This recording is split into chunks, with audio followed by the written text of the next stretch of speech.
Welcome to Free to Cook. In this episode, we're going to be cooking a scrambled egg and bacon sandwich. This sandwich takes everything you love about egg and bacon sandwiches and changes it up just a little. To start, lay out the bacon on the tray lined with baking paper. Place in an oven set to 390 Fahrenheit or 200 degrees Celsius until it's nice and crispy. Next, chop some fresh chives. This will not only add some colour, but some freshness to the eggs. In a bowl, crack 2 eggs per sandwich. Mix with a fork to combine. Make sure there's no large bits of egg white. Place a pot over low heat and add a tablespoon of butter. Once the butter is melted, add the eggs. Make sure to continuously stir. The key to soft and fluffy scrambled eggs is to cook them over a low heat and stir the whole time.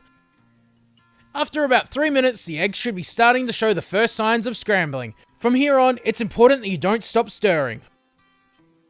Once the eggs are about 80% done, add the chives and stir through.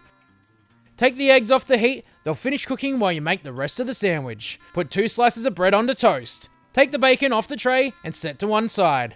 Move the toast through the bacon fat to add a little extra flavour. Remove the baking paper and place the toast on the tray. On one piece of toast, lay out the bacon.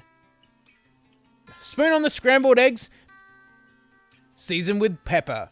Then cover with a couple slices of cheddar cheese. This part's inspired by the egg slut sandwich. Place the tray back in the oven for 2 minutes. This will help melt the cheese around the eggs, making it easier to eat. Place the other slice of toast on top, and there you have it, a scrambled egg and bacon sandwich. This is truly delicious. This is now my #1 way to cook my bacon and egg sandwiches. That's if I have enough time.